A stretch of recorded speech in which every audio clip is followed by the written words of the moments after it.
in our modern time, everything has been reduced to information. I don't know if you feel this.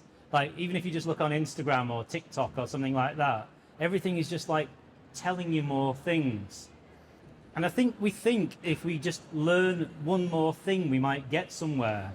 But I don't know about you, but I don't need any more things. I'm full already. In fact, I need to go the other way and kind of be more empty and actually just be myself a bit more.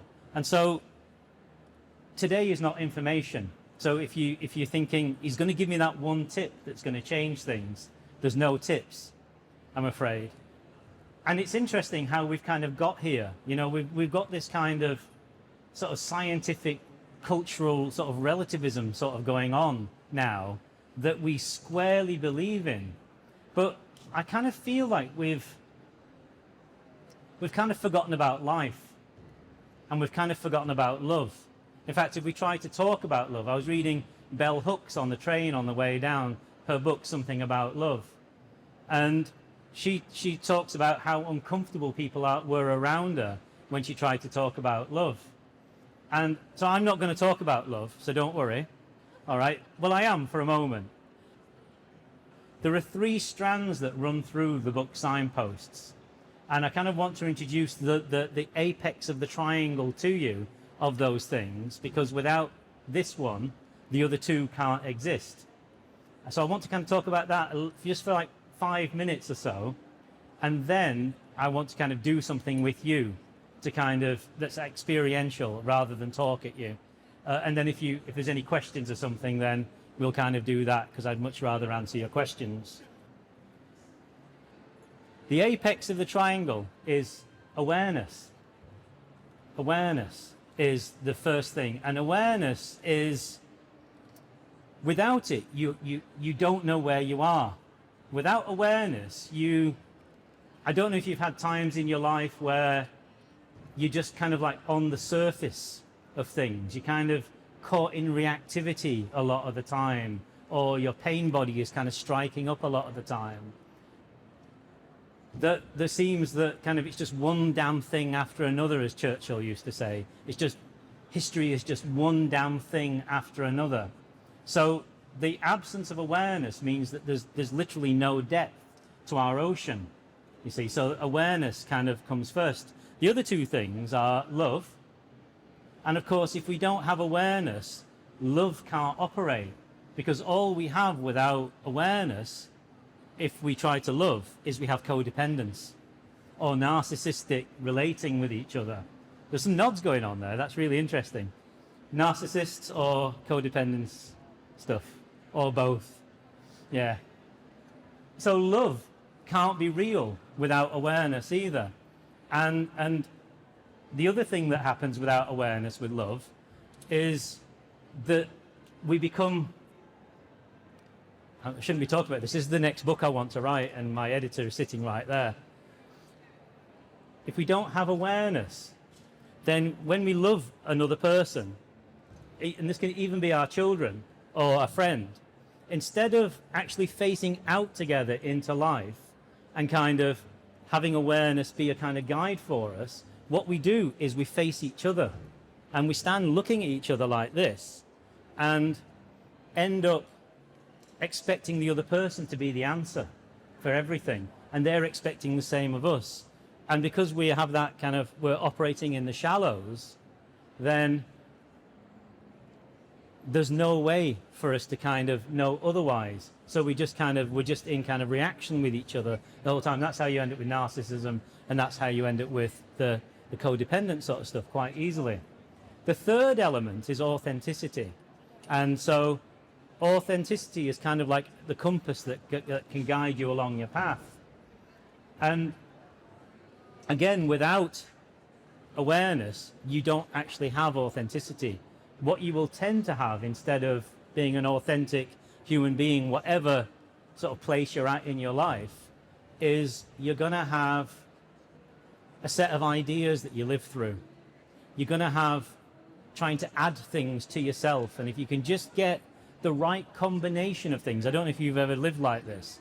I did for most of my life until my late 40s. we're trying to add things to ourselves the whole time. So the day comes, though, however, where you sort of say, I want to live my own life. And so that is the dawning of awareness. That's the day that awareness pops up. So what Signpost is, and this is not a sales pitch, but what Signpost is basically all of the steps, not the steps, but the stages that you will move through in your life, both the blockages and the problems and the awarenesses that will come, and then what follows those, once you begin asking those questions. Who am I? What am I here for? What's my life really about? How do I live my own life? What is love to me for real? And I don't want to live like this anymore. Once you say those things to yourself for real, then Signposts hopefully helps with that. That's what that book's for. It's not for people who haven't arrived there yet. So if you're not asking those questions, I'm not for you, and my books aren't for you. So that narrows the audience down a lot, because what you're meant to do is you're meant to kind of chase after everybody saying, hey, I've got a solution for you, I've got an answer for you. I haven't. Unless you are willing to be an answer for yourself, then there's nothing for us to talk about, because all I'm going to do is stand here trying to convince you of something. And the last thing I want to do is to convince you of something. I want you to say, I want to live my own life. And I'm not going to say, hey, I know how. I'm going to say, well, I might have some questions that may help you hold your space for yourself. Or if you want to walk alongside for a bit, I'll carry some space for you for a while, but you take over, you know, when you're ready. That's it. That's kind of what that book is for. What you may not realize, coming to the awareness thing, is that there are 4 levels of awareness. And again, this is one of the major threads of Signposts. So the first level of awareness we've kind of talked about already, which is you don't know who you are. You're not asking those questions. You are in reactivity. One way of kind of knowing that is, you know, you might be sitting here and this doesn't make any sense to you whatsoever, as it were, what I'm saying. And I'm not trying to appeal to you as a person. I don't care whether you like me or not. That's absolutely irrelevant. If you are just in the level of reactivity in your life, then that's the first level of awareness, basically. And I would say that's 98% of people, maybe more. And you see that. All you've got to do, if you want to see the proof of this, I don't need to prove it to you. Just turn on the news, but keep the sound off. Try this as an experiment. Put the news on and turn the sound off. And watch the faces. Watch the inauthenticity. Watch the dualities playing out. It doesn't matter what the story is. It operates the same way to try and pull you into duality over and over again. Us versus them. Not how do we actually work with what we need to work with as human beings. Because that needs awareness. So the day comes when something happens and the depth kind of creeps in. Some little chink of depth. And if we don't move towards this willingly and authentically for ourselves, life keeps trying to show it to you. And the way it will do that is through suffering. You'll think that somebody's death, somebody will die, or somebody will leave you, or something will fall apart, or the job will go, or something like that. And you will think that it's personal. So in the first level of awareness, it's all personal. It's all about you, and life is against you, basically. In the second stage of awareness, you've begun to ask the questions, basically. And because of that, you may be working with yoga, or you're working with meditation, or you're working with therapy. And there's a kind of reflective aspect. So you are literally moving into your depth a little bit more. But you still feel like life is pretty much, a battle, and it's kind of a bit that way. The third stage of awareness is when you cross a certain point in your sense of beingness or presence. And it's really funny because I like business. I kind of run my own business. And in order to have a controlling stock in a business, you need to have 51% of the shares in a business. So what I invite you to do in your life is not try to jump to 100% being an aware, yogi, all sorty kind of person. Just aim for 51%. Seriously, if you can get 51%, you're always more on the right side than the life being against you sort of side of doing things. So 51% and above of actual awareness and presence takes you into the third area, and it's beginning to establish in your life. And then the fourth aspect of awareness is when it's probably 80-90%, which is actually quite easy. It's not an achievement that you make, it's that you have followed the path that your own life is offering you and meeting the things that you have to meet, so that your depth naturally grows because you meet the stuff that's turning up, instead of being one of those people who either is running away from something or trying to run towards something, or both. And you'll see this a lot within spiritualities and within yogas and within religions, that people are either trying to get away from something or move towards something. If only I can do this, then I'll be a good enough person. And if only I can do that, that won't get me anymore. My childhood poverty, the trauma that I suffered, the abuse that I suffered from this person, or so on and so on. You know the kind of things. Or even that feeling of just being absolutely bored in your own life. Also, level 1 person, first stage of awareness person, tends to be, they think life is boring and it's got nothing to offer. So the fact that you're here, I'm not blowing smoke up your doodahs, but the fact that you're here probably means that you're asking those questions in some way, or at least you're interested. So what I'd like to do with you, instead of talking more, is I want to give you a tool, which is the tool of the here and now, the tool of your own awareness. And so what I want to invite you to do is, I don't want to say the M word, meditation, right? Because if I say the meditation word, what some of you will do, because you've read in a book or you've heard it from your teacher or whatever, is we've learned that we're meant to achieve a certain kind of feeling. So we try to move into an attitude that we don't really know what it is. And so that's a projection from the mind, or from the ego, and then we try to create a sense of self, and then we say, I can't do that, or I'm failed, or I'm no good at meditation. So I want to get rid of that. So I'm going to invite you to do something really quite radical, which is, even though we're in this space, we're going to turn this into a palace of presence, a palace of awareness for the next 10 minutes. And the way we're going to do it is by, can you allow yourself, even though all this is going on, to drop to your heart? Just not with your mind, not trying to bring your mind down to your heart, but allow yourself through your felt sense, the feeling of your heart.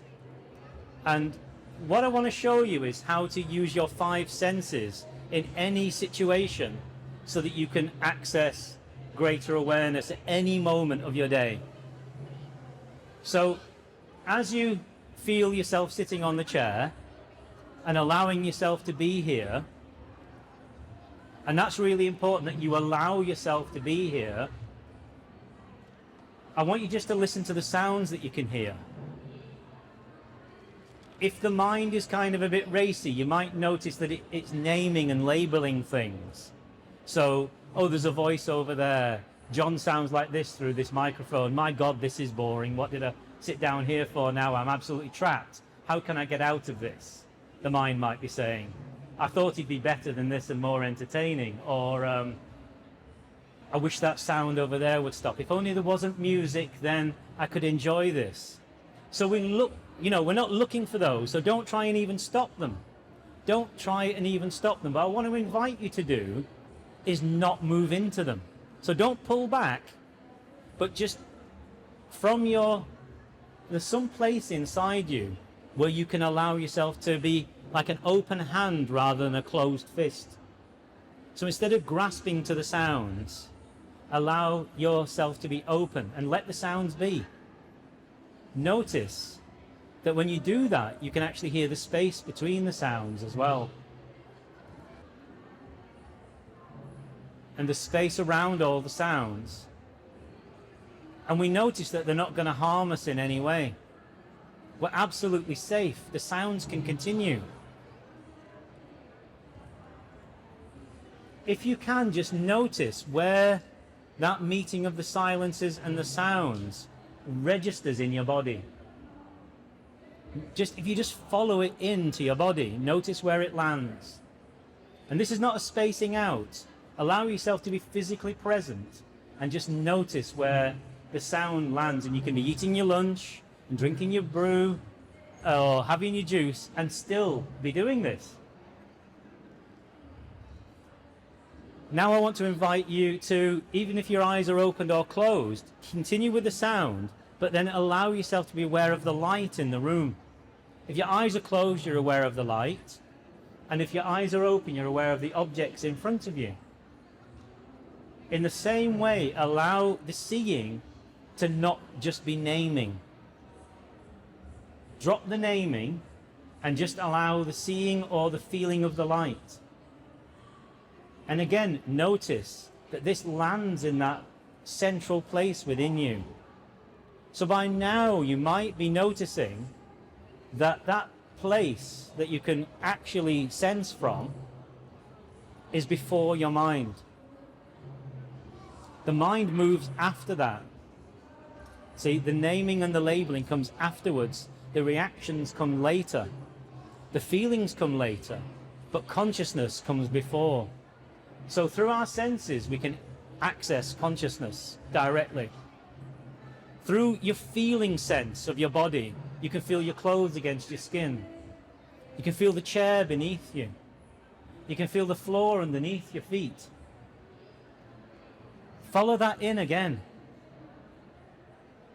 The taste that's in your mouth, follow it in. The air of the room in your nostrils, follow it in. And the feeling of life in your body, just allow that to be there.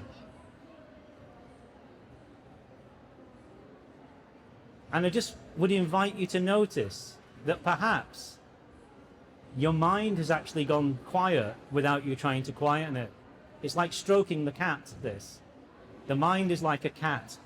And the way to stroke the cat is to come to awareness.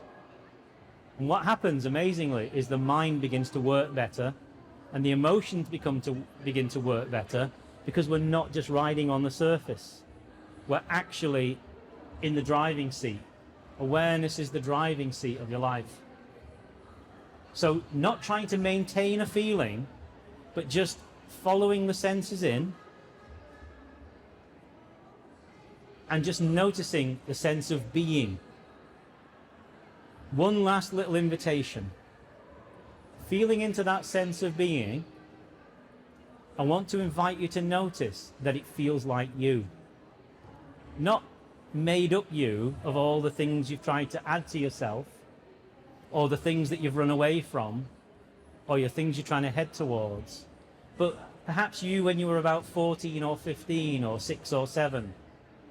Or there's a sense of dignity, or a sense of luminousness, or expansiveness. And that you're not creating this. It's actually you. What's really amazing is we started out by saying that at the first level of awareness, we think it's all about us. But then when we actually move into awareness, it is actually us. So the only path that you need to walk, it's not the ego path of your life, but it's the path of your own life. Everything that is offering itself to you in your life, both good and bad, if met with awareness and authenticity and love, is actually a curriculum that wants to invite you on your own journey. We're not a problem to be solved, a problem to beat. We are actually the point of the universe itself. You can use the G word, if you like, or awareness, or whatever. But the fact is that if you were not an absolute necessity for the universe, or God, or spirit, or source, or whatever word you want to use, you wouldn't be you. I don't mean the person who struggles and all that ego stuff and all that other thing, but this awareness of you. And if you meet, even if you do have a hard time, and we all do, if you will meet your life with awareness, real awareness, not looking for adding to yourself more or trying to even strip yourself down, neither of those things are real, those are dualities,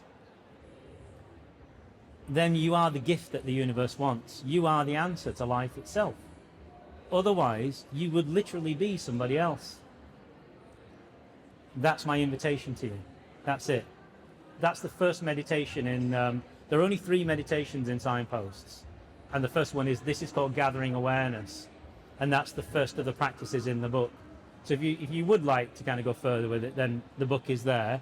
But I just wanted to offer you this tool today, the tool of the awareness that is implicit and inherent and intrinsic within your own life. We're not extrinsic beings. We are it. We are the thing itself. Thank you.